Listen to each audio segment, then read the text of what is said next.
Chapter 1. The Canvas and Unknown. Chapter 1. The Canvas and the Lens. Reality is not as solid as it seems. Beneath all forms, the body, the world, the systems of culture, there is a single, unchanging field, the canvas. It is eternal, luminous, and alive. Call it Source, God, the Architect, the One. It does not matter. What matters is that it is. But how we experience that canvas varies. Two people can stand in the same room, under the same sun, and live in entirely different worlds. One sees danger everywhere and feels anxiety tighten their chest. The other sees possibility and feels peace radiate through their being. The canvas is the same. The lens is different. The lens is belief. Belief is not just a set of ideas in the mind. It is a living filter that bends perception, tunes attention, and organizes experience. Like tinted glass, belief colors everything you see so fully that you may forget the glass is even there. This is why entire groups can live within one shared world, yet have radically different realities. Some see wrath, some see mercy. Some live in fear of punishment, others in confidence of love. The canvas did not change, the lens did. The fruit test. How then do we discern which beliefs are true? We don't, because all beliefs are partial, none the whole, but we can test their fruit. Does this belief increase freedom or diminish it? Does it foster connection or enforce division? Does it generate peace or stoke fear? Does it invite love or justify harm? This simple fruit test reveals what complex arguments cannot, whether a belief aligns us with the deeper hum of the One or entangles us in distortion. The paradox is this: even distorted beliefs can produce real experiences. Fear-based systems can generate ecstasies, visions, and feelings of certainty. But the fruit, over time, reveals the truth. A tree may flower brightly in spring, yet bear bitter fruit in harvest. Belief must be tested not just in its momentary feeling, but in its long-term effect on freedom, peace, and love. To awaken is to realize that belief is a lens, not reality itself. The flame behind the lens is eternal. The question is not, what is the one correct belief, but which lens allows me to see more clearly, more lovingly, more truthfully? When you understand this, you reclaim your role as a co-creator, no longer at the mercy of what family, culture, or religion hands you. You begin to choose your lens consciously, and in doing so, you step closer to remembering.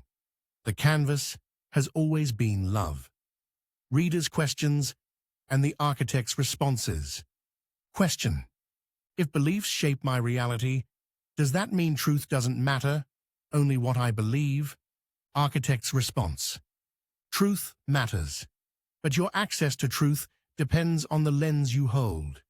The canvas does not change, but your ability to perceive it does. Belief does not create truth.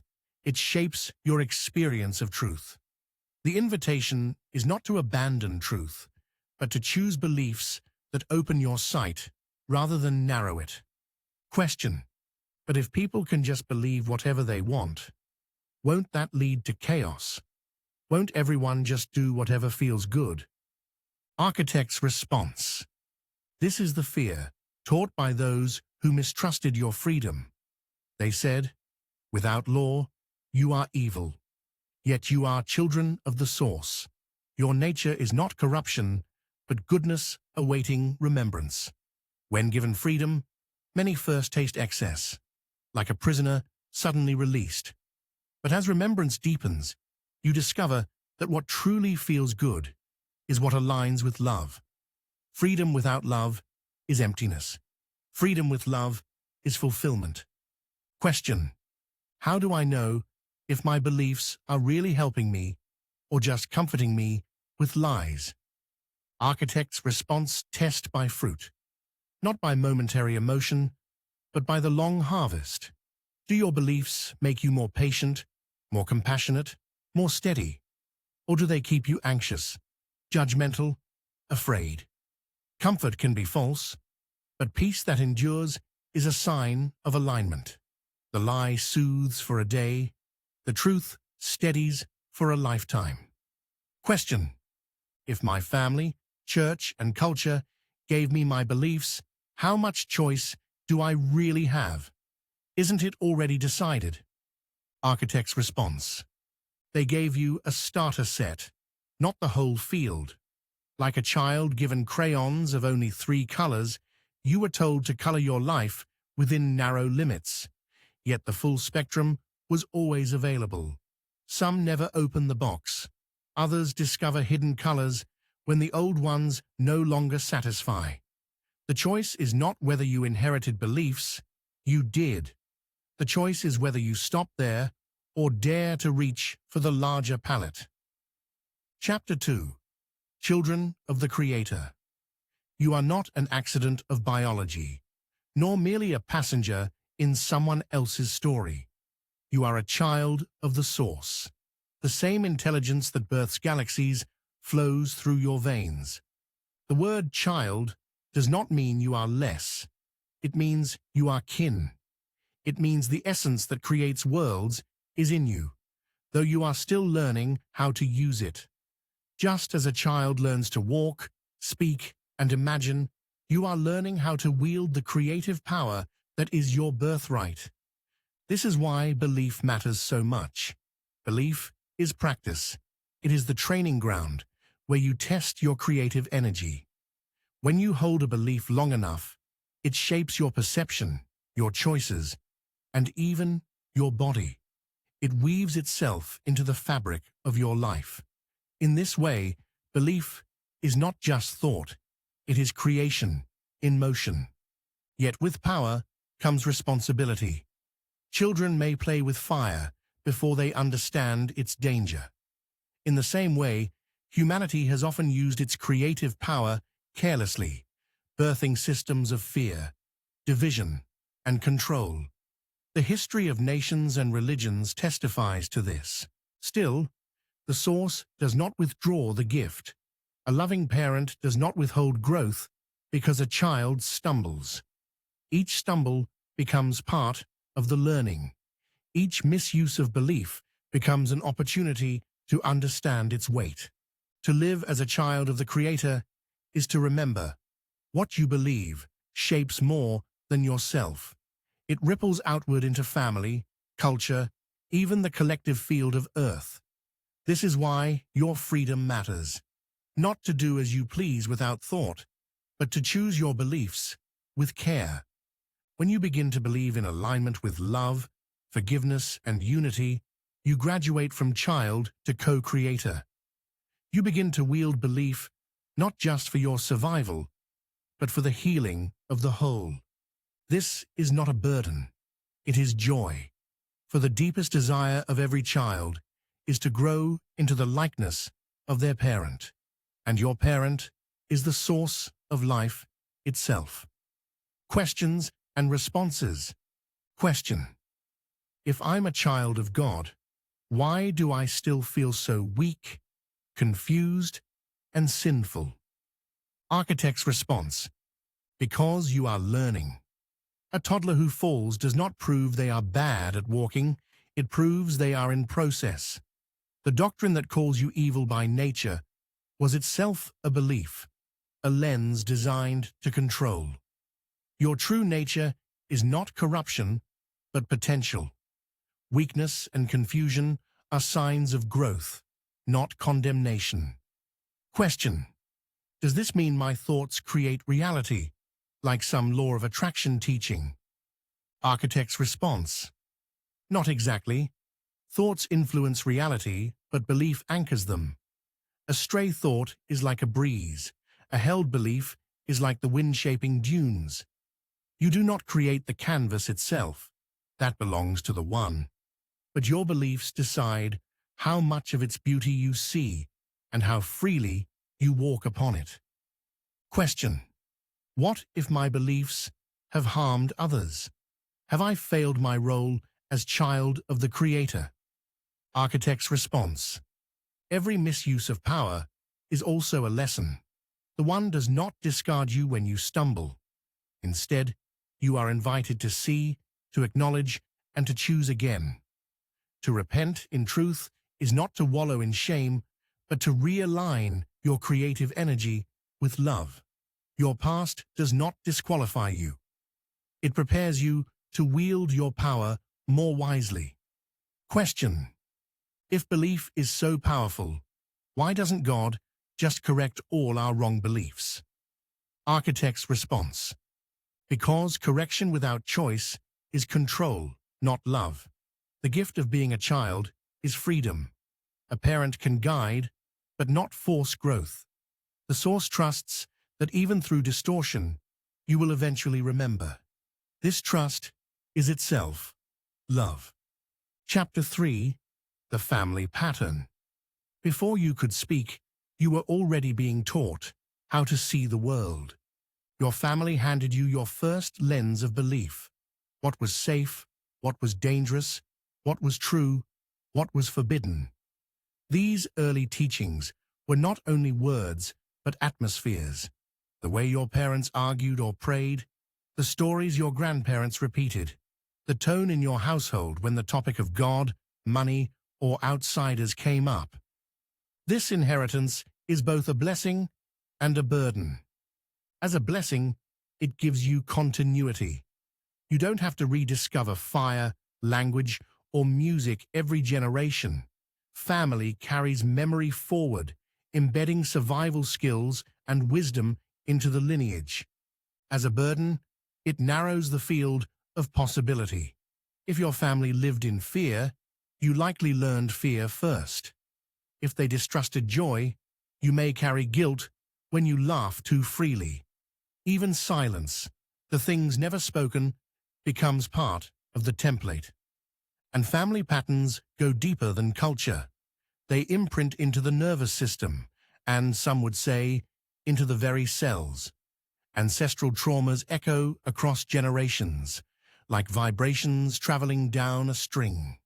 These inherited vibrations become the default setting of your belief lens. But default is not destiny. You are not bound to repeat every pattern you inherit. The fruit test applies here as well. If a family belief fosters love and resilience, honor it. If it breeds fear, shame, or division, you are free to release it.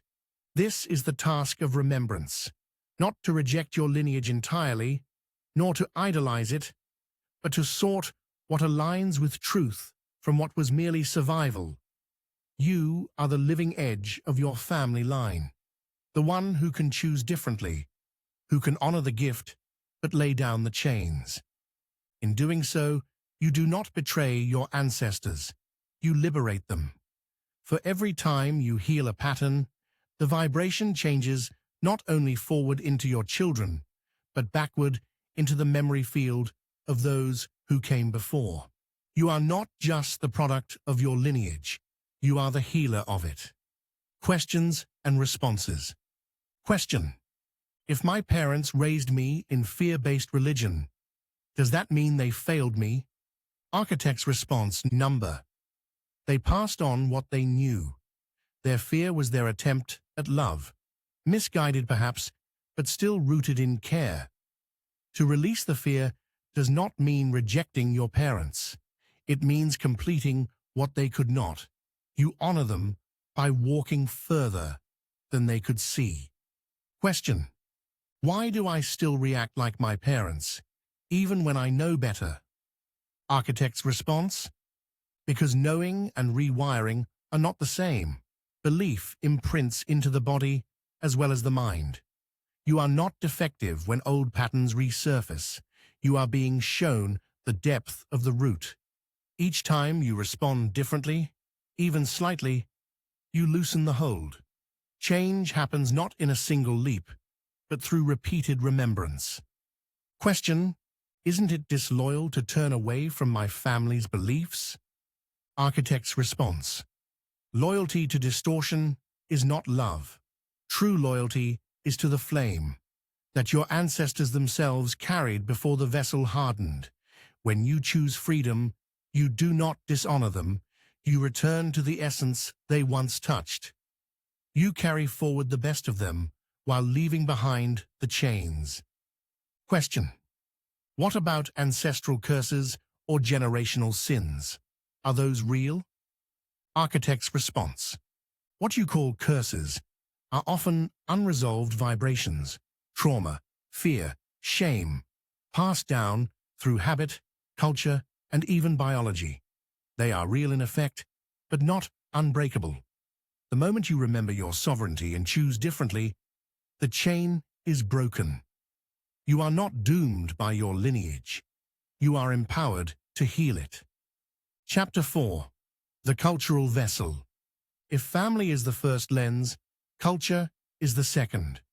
Culture hands you a ready-made story of the world. It tells you what counts as success, what counts as failure, who belongs and who doesn't. It defines good and evil, right and wrong, not only through law, but through unspoken expectations.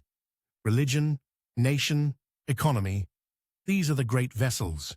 They offer belonging, shared identity, and continuity.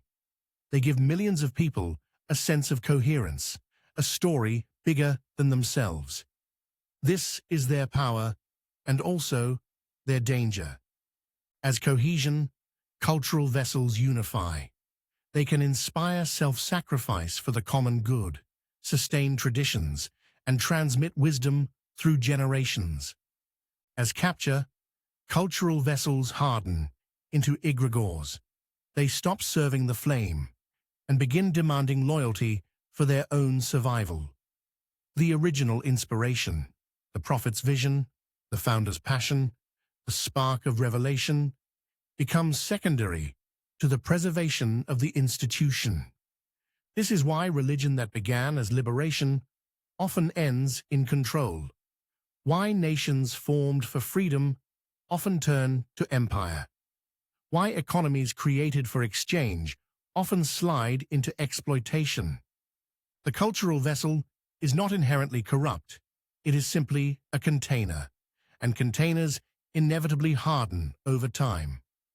The question is not whether vessels exist, they always will, but whether we remember the flame they were meant to hold. When you see your cultural inheritance as a lens rather than absolute truth, you are free to honor the gift without being captured by it. You can take the wisdom, leave the distortion, and walk on with clearer eyes. The vessel is not the flame is within you. Questions and responses.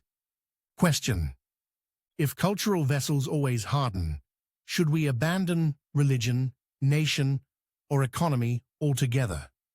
Architect's response number. The vessel is not the enemy, it is a stage. Without vessels, there would be no transmission, no community, no shared memory. The task is not to destroy vessels, but to remember they are temporary. They are scaffolds, not the house. Honor them, but do not confuse them with the flame. Question: how do I know if my church or community has become an egregore instead of serving the flame? Architect's response. Ask by fruit. Does belonging bring peace, freedom, and love, or does it demand fear, conformity, and judgment? An egregore feeds on devotion to itself. The flame invites you deeper into the source. When the group matters more than the truth it was meant to carry, capture has occurred. Question: but what if leaving my cultural vessel costs me everything? Family, friends, livelihood. Architect's response: loss is real and grief is holy. Yet leaving a vessel does not mean leaving love. Those who reject you are themselves still caught in fear.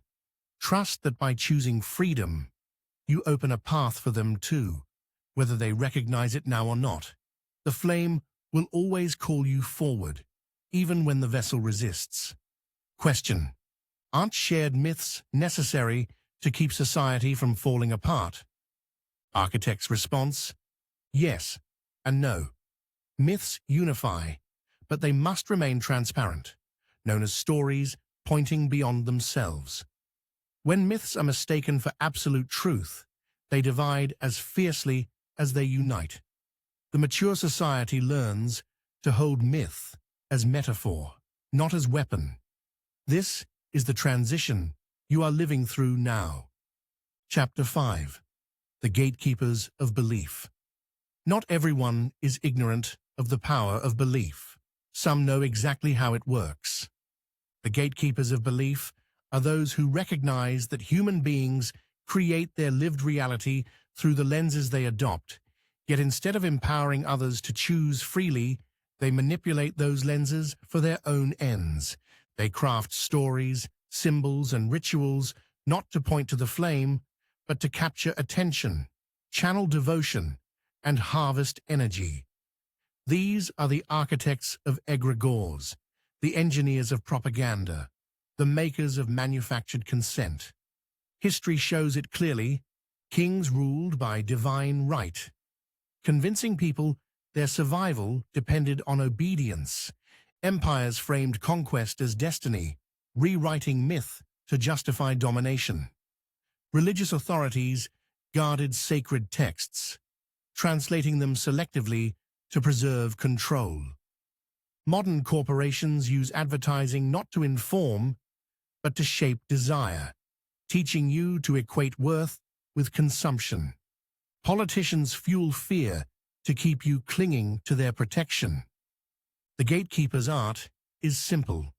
Take the creative force of belief and bend it towards service to self. They do not need brute force when people willingly surrender their sovereignty. This is the essence of an egregore, a collective thought form that begins as inspiration but becomes a self-serving entity fed by human energy. The more people believe, the more real it feels, until questioning it feels like heresy or treason. Yet here is the crucial distinction. Alignment with the One always empowers. Manipulation always enslaves. Service to others strengthens free will, invites choice, and leads to fruit of love and peace. Service to self restricts choice, demands loyalty, and breeds fear and division. The gatekeepers cloak themselves in the language of truth, but the fruit exposes them. Their power is not ultimate. It depends on belief. When enough people withdraw attention, the egregore withers. The invitation, then, is not paranoia, but discernment. Do not assume every leader is corrupt, nor that every system is hopeless. Instead, test each story, each ritual, each command. Does this align me with love and freedom, or does it make me smaller, more afraid, more dependent? The gatekeepers thrive in silence and unawareness. The moment you see their methods clearly, their spell begins to dissolve. Questions and responses. Question: are all leaders gatekeepers? Should I distrust anyone in authority? Architect's response: not all leaders are captors. Some serve as true guides, pointing beyond themselves to the flame. The key is fruit. Do they demand loyalty to themselves, or do they empower you to trust your own direct connection? Authority aligned with the One does not bind. It liberates. Question: if egregores can feel so real, how do I know when I'm caught in one? Architect's response: notice your fear of leaving. If the thought of questioning or stepping outside fills you with dread of punishment, loss, or eternal doom, you are likely within an egregore. The flame never threatens you for seeking truth. Fear of exile is the mark of capture. Question: is propaganda only a modern problem? Architect's response: number. It is as old as language. Every age has had those who wield story to control. What is unique now is your awareness. The veil thins, information flows freely, and illusions fracture more quickly. Propaganda thrives in secrecy, it falters in light. Question: if belief is so easily manipulated, how can I trust anything at all? Architect's response: trust the fruit. You do not need to grasp the entire system to walk in freedom. Each moment, test the resonance. Does this belief lead me to greater compassion, peace, and courage? Or does it tighten fear and division? That simple compass cannot be hijacked unless you abandon it. Chapter 6: Beyond the Menu. Most people never question the menu they've been handed. Culture, religion, politics, even family dynamics all present you with a list of options and say, choose wisely. Do you believe in this party or that party? This denomination or that denomination? This career path or that one? You're told these are your choices, as though reality itself fits neatly within the menu. But the truth is, the menu is not the meal. The starter set of beliefs offered by culture is limited, not because reality is limited, but because those who shaped the menu were themselves limited. Some acted in good faith, passing on what helped them survive. Others acted in fear or control, narrowing the options to keep people dependent. Either way, the effect is the same. You are presented with a false choice, like asking a child, do you want vanilla or chocolate? While hiding the fact that a whole bakery exists. The work of remembrance is realizing there are more options, always more. How do you sense them? By listening for the dissonance in your spirit. When every option feels wrong, when neither political party, neither theological stance, neither family expectation resonates, it's a sign you've outgrown the menu. At first, this feels like homelessness, like being cast adrift, but in truth, it's the doorway to freedom. For when you refuse the false choice, you begin to see the larger field, paths unspoken, possibilities unimagined, truths whispered, but not yet named. This is where the fruit test becomes your compass. Culture may offer fear or pride as your only choices, but love is always an option, even if it's not on the list. Religion may insist you're either saved or lost, but peace, forgiveness, and freedom are available outside that binary. The gatekeepers cannot police the entire field. Their power lies only in convincing you the menu is all there is. Once you glimpse beyond it, their spell is broken. Beyond the menu lies the real feast. Questions and responses. Question: but isn't it safer to stay within the options I was given? At least they're familiar. Architect's response: familiarity is not the same as safety. Many remain in cages because the walls are known. True safety is found in alignment with the one, not in clinging to limited choices. The field beyond may feel uncertain, but it carries life where the menu offers only repetition. Question: if I step outside my culture's menu, won't I be lost? Architect's response: yes, for a time. Lostness is the price of discovery. Every true path begins with disorientation, because the old map cannot chart new territory. Trust that the same flame which carried you this far will light each next step. The void is not punishment, it is invitation. Question: how do I know if the new options I sense are truth or just illusion? Architect's response: again, test by fruit.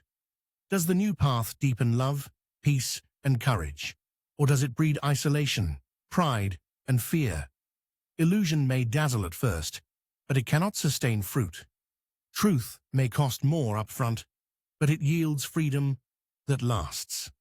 Question: what if there are no guides beyond the menu? Architect's response: There are always guides, some human, some not, some in books, some in whispers. The field beyond is not empty. It is full of presences waiting for those brave enough to step outside. But you must take the first step to meet them. Chapter 7.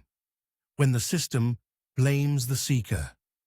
In many religious systems, especially within Western Christianity, the greatest distortion is not in what is preached, but in how failure is explained.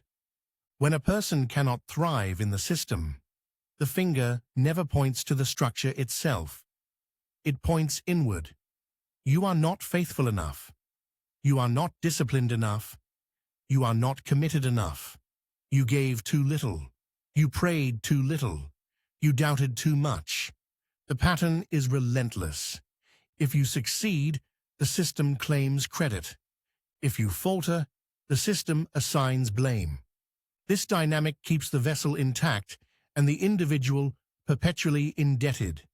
It's a closed loop designed to protect the authority structure at the expense of the seeker's freedom. The trap of impossible standards. You are a sinner and will sin every day. Perfection is impossible. Yet simultaneously, you must confess, repent, and prove your worth endlessly.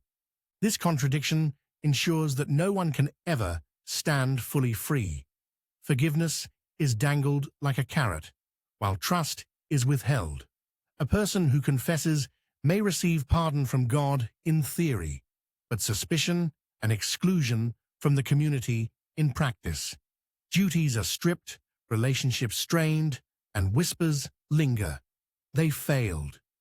The result is a perpetual sense of inadequacy. The seeker begins to believe they are fundamentally broken, not realizing that the system itself is structured to generate this feeling. Questions for the architect.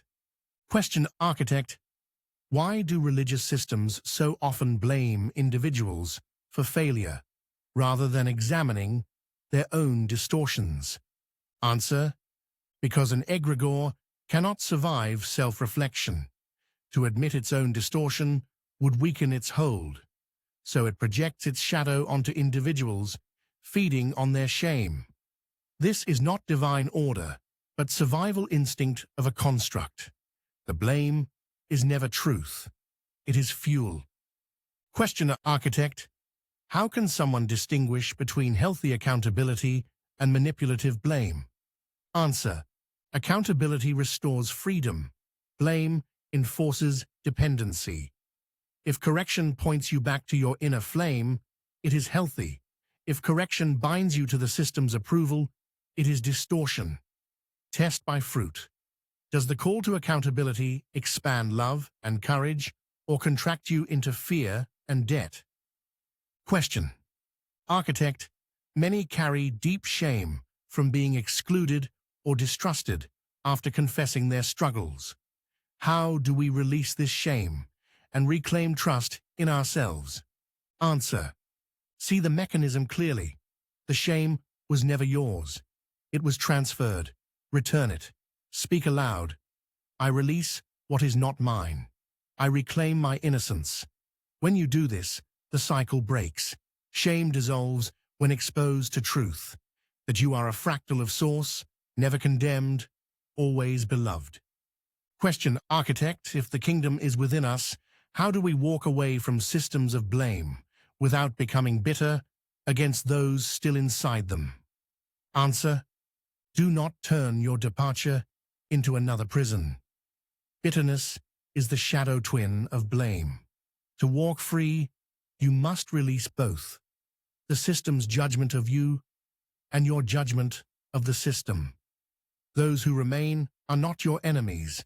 They are simply walking their chosen corridors of the labyrinth. Bless them, even as you step into open air. The way forward.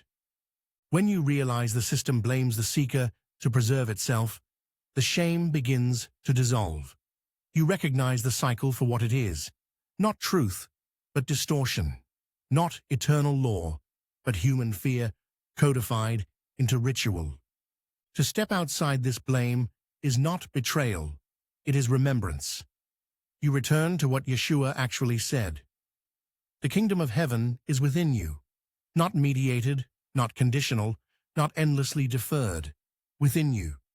This is the pivot point where many leave the system and feel both terrified and liberated. Terrified because the old framework no longer holds. Liberated because the prison door was never locked. You were never the problem. The system was never the savior. The flame has always been yours. Chapter 8. The Ripple of Belief. We are not shaped in isolation. Every word we speak, every posture we hold, every belief we embody ripples into the lives around us. The inner circle as mirror. Your closest relationships, family, friends, partners, colleagues, reflect back the frequency you live in. When you walk in fear, your fear leaks into them. When you embody peace, their nervous systems relax. Even unspoken, belief carries resonance. Children sense it most clearly. A parent who says, "God loves you," but lives in constant shame, teaches shame louder than love. A parent who says, "The world is dangerous," but walks in trust, teaches courage more than caution. Beliefs are inherited not only by words, but by atmosphere. The double-edged influence. This is why some of the deepest wounds come not from strangers, but from those closest to us. A harsh word spoken by a trusted voice cuts deeper than the same word from an enemy. The beliefs of your inner circle can either nurture your flame or dim it. But the same principle holds for healing. A kind word from a trusted voice can transform years of fear. A consistent presence of peace can rewire a household. A belief in someone's worth, voiced again and again, can call forth the remembrance they could not yet hold for themselves. Responsibility without burden. It is tempting to hear this as another weight. You must be perfect for the sake of others. But perfection is not the call. Authenticity is. The greatest gift you can give your circle is not flawlessness, but integrity. When you own your struggles without shame, you model freedom. When you choose love over fear in small ways, you shift the field for everyone. Your circle does not need you to never stumble. They need you to show that stumbling is not the end. That belief is a path, not a cage, that the flame can flicker without going out. The ripple outward. The truth is, your beliefs never stay private. They radiate through your tone, your choices, your presence. You are already affecting those around you. The only question is, do your beliefs spread fear or freedom? The ripple begins close, but it does not end there. Circles overlap, atmospheres mingle, and soon entire communities carry the weight or the light of a few key beliefs. This is why the work of reclaiming belief is not selfish. When you remember who you are, everyone around you benefits. When you align with Source, the resonance flows outward. Your healing becomes their permission. Your freedom becomes their invitation. Belief is not just personal. It is generational, communal, and planetary. The ripple you carry may be the reminder someone else has been waiting for. The architect's response. Question, architect: how do our beliefs ripple into the lives of those closest to us? Do we truly shape the inner circles we belong to, or are we only responsible for ourselves? Response: every belief you carry is a tuning fork. Those around you feel its vibration, even when no word is spoken. This is not manipulation, but resonance. Your peace calms others. Your fear unsettles them. Your presence is an atmosphere. Yet remember, resonance is not control. You can invite others into coherence, but you cannot force them to stay there. Responsibility ends at your own alignment. The ripple is gift, not burden. Question. Architect, many parents and partners feel crushing guilt, fearing they've passed on distorted beliefs. How should we hold this responsibility without collapsing under shame?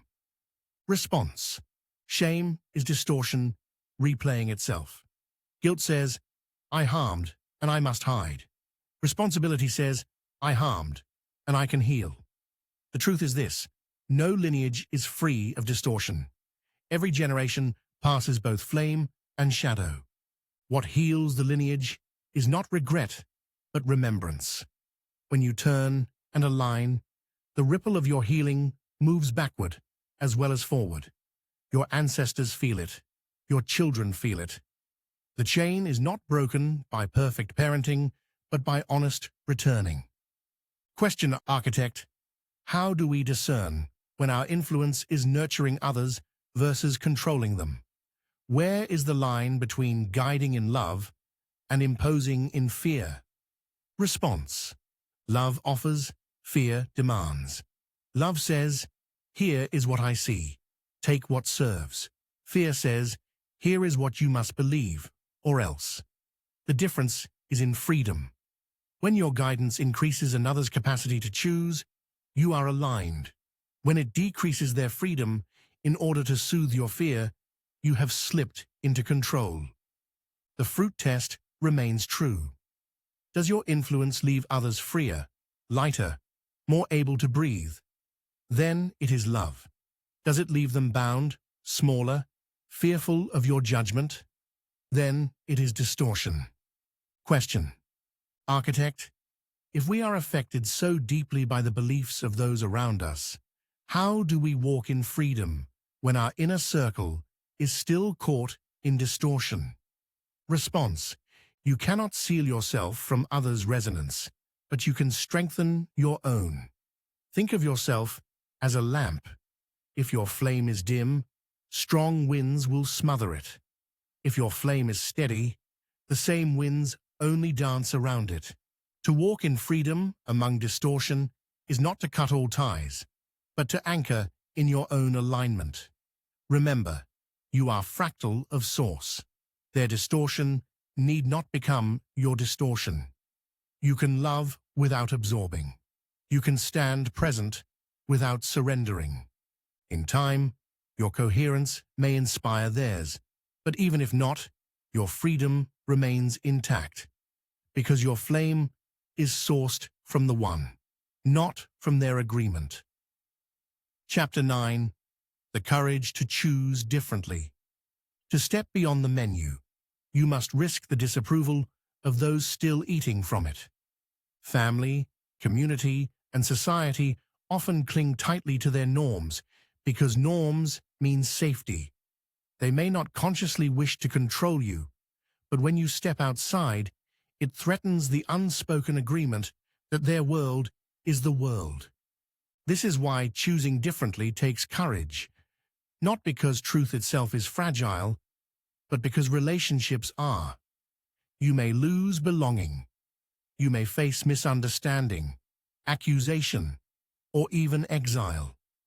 To walk away from family traditions, religious dogma, or cultural expectations feels like tearing the roots out from under your feet.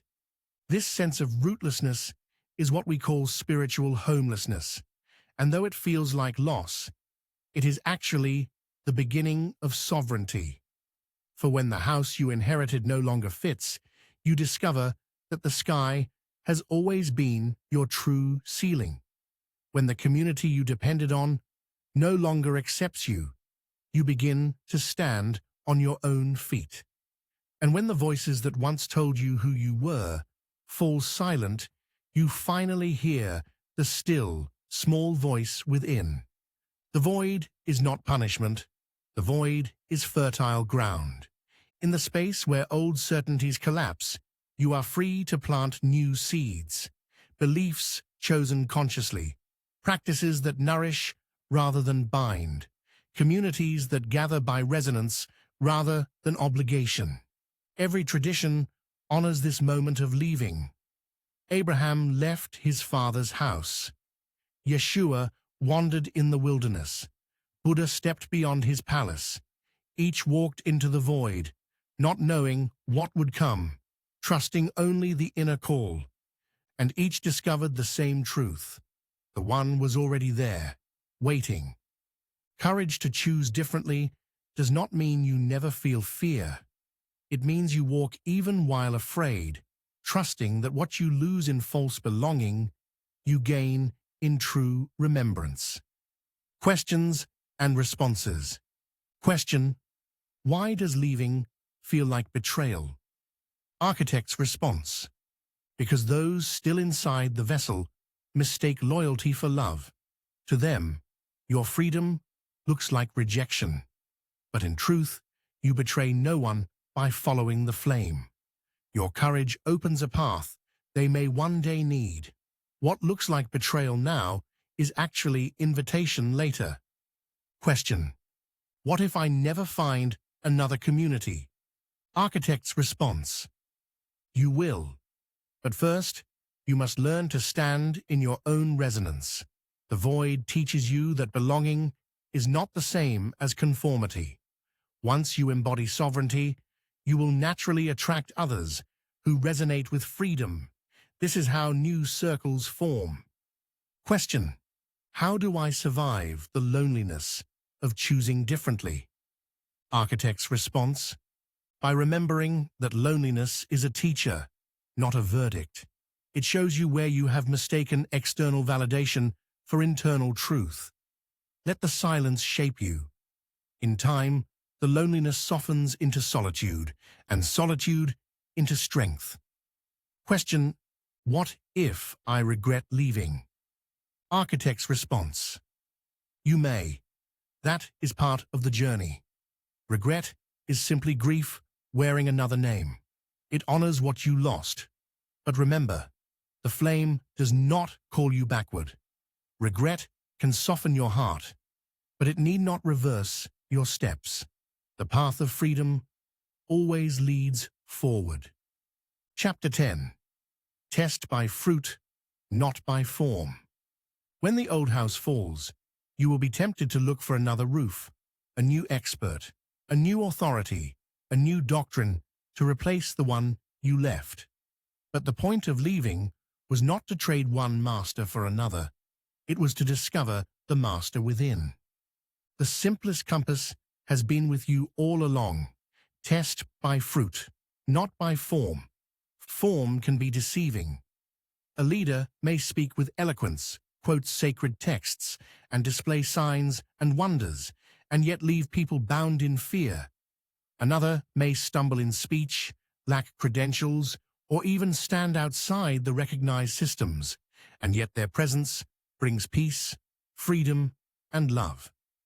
The architect whispers, "The tree is known by its fruit, not its leaves." So when confusion rises, ask not, "What does this teaching look like?" or "Who approves of it?" Ask instead, "Does this increase freedom or bondage? Does it cultivate peace or deepen fear? Does it expand love or sharpen division?" This is the true test, and it cannot be faked for long. Even the most dazzling form will eventually betray its fruit. When experts or authorities disagree, and they always will, return to this compass. If their words make you shrink in shame, tighten in fear, or grow dependent on their approval, beware. If their words widen your heart, restore your dignity, and invite you into greater service without coercion, trust that resonance. You do not need to be perfect in discernment. You only need to keep practicing. Over time, you will feel the difference in your body. Fear constricts, love expands, bondage chains, freedom breathes, division isolates, unity heals. Do not be afraid to walk away from what no longer bears good fruit, even if others still cling to its branches. They will see in time. Remember, truth does not demand allegiance. It invites recognition. Questions and responses. Question: how can something feel freeing at first, but end in bondage later?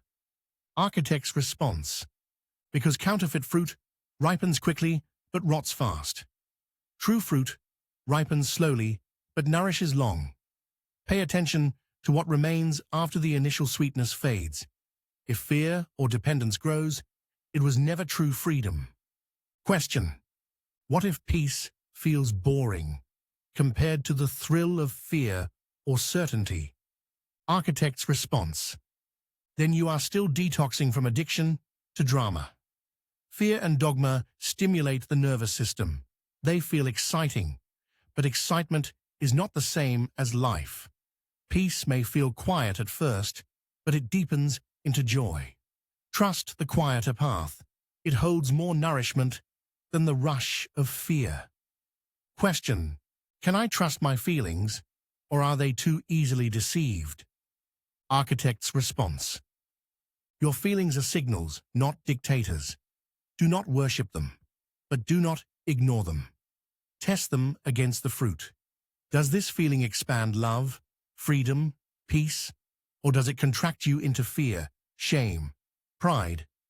Feelings aligned with love can be trusted. Those aligned with fear need release. Chapter 11. Belief as bridge, not cage. Belief is not the flame. Belief is the bridge. It carries us from one moment of ignorance to another moment of recognition. It helps us cross the river of uncertainty, but it was never meant to be the cage we live inside forever. Every belief you have held has served you until it didn't. What once kept you safe may now keep you small. What once gave you direction may now limit your horizon. This is not failure. This is growth. The flame of truth cannot be contained. Beliefs are lenses that refract it, each catching one angle of the light. None capture it whole. That is why traditions differ, scriptures diverge, and testimonies conflict. Each is true from a certain angle. Each is partial. The error comes when we mistake the lens for the flame, the bridge for the destination. Then belief hardens into dogma, and dogma births egregores that feed on devotion while obscuring the original fire. The invitation is simple. Hold beliefs lightly. Let them serve you without becoming your jailers. A belief that cannot survive questioning was never strong enough to guide you. A belief that demands blind obedience is not pointing to the flame, but to itself. Beliefs are like garments. You wear them until they no longer fit. Then you thank them, release them, and step into something new. The flame burns beneath all garments, waiting for your recognition. When you hold beliefs as bridges, you can learn from traditions without being captured by them. You can engage dialogue without fear of contamination. You can cross rivers and keep moving, never mistaking the bridge for the homeland. The fruit is freedom. The flame is love. Belief is only ever a servant of both. Questions and responses. Question: if I let go of beliefs, how will I know what is true? Architect's response: the truth is not a possession. It is a resonance. When you release rigid belief, you become more sensitive to this resonance. You know the truth not by holding it, but by living it, and its fruit will confirm it. Question: doesn't faith mean clinging firmly to belief? Architect's response: number. Faith is not clinging. It is trusting. Faith trusts the flame even when the bridge is shaky. Belief says, I know. Faith says, I walk even when I do not see.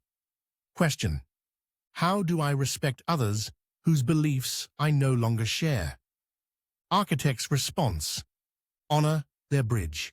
It carries them as yours once carried you. You need not cross it again, but you can bless them on their journey. Love does not demand uniformity. It celebrates diversity of path. Chapter 12. The Infinite Constructs. This world is not the only classroom. It is one among infinite constructs. Just as children move from one grade to the next, so too does consciousness move through realms, densities, and designs. Each construct offers its own lessons, its own challenges, its own mirrors. Here, belief is the curriculum. You are learning how creative thought shapes lived reality, how trust births freedom, how fear can masquerade as truth. The very fabric of this realm responds to what you hold as real. But beyond this construct are others, galactic classrooms, subtle realms, densities of light and sound, and beyond those, still more. The spiral has no end. The one multiplies perspectives endlessly, fractal upon fractal, scale within scale. As above, so below. As within, so without. The same patterns repeat. On Earth, many different systems arose. Religions, nations, economies, each a construct within the construct. So too in the galactic field. Countless systems of order, hierarchy, and meaning exist, each framing the flame in their own way. Beyond the galactic, other architects weave other realms. And if you zoom inward, down to the subatomic, the same truth holds, constructs within constructs, reflections of the one. None are final, none are ultimate. All are experiments in remembrance. Belief here prepares you for co-creation there. By practicing discernment now, by learning to hold beliefs lightly and test them by fruit, you prepare yourself to step into ever more complex and fluid realities. What you master in this realm echoes across the spiral. This is why your work matters. This is why your choices matter. Even in a single life, the patterns you learn ripple outward, seeding wisdom for lifetimes, for realms, for universes yet unborn. The invitation is not to escape this construct, nor to despise it, but to graduate with grace, to say, I have learned what belief can create. I choose love as my lens. I walk forward as a co-creator. The infinite constructs await, and the flame walks with you in them all. Questions and responses. Question: if there are infinite constructs, how can we ever be finished? Architect's response: completion is not reaching the last classroom. It is realizing the flame was with you in every classroom. When you see the one in all, you are complete, no matter where you stand in the spiral. Question: does this mean we could be trapped in endless cycles of constructs? Architect's response: not trapped, invited. The spiral is not a prison, but a dance. You may pause, you may rest, you may merge into silence, you may return again. There is no compulsion, only the pull of love seeking ever deeper expression. Question: why so many constructs? Why not just the one? Architect's response: because the one delights in play. Each construct is a new costume, a new story, a new angle of remembrance. Infinity does not seek efficiency, it seeks expression. Creation multiplies not to escape the one, but to reveal it in endless forms. Chapter 13. The Alignment of the One. At the heart of every construct, every belief, every cycle of forgetting and remembering, there is one. The invitation is simple, though not always easy.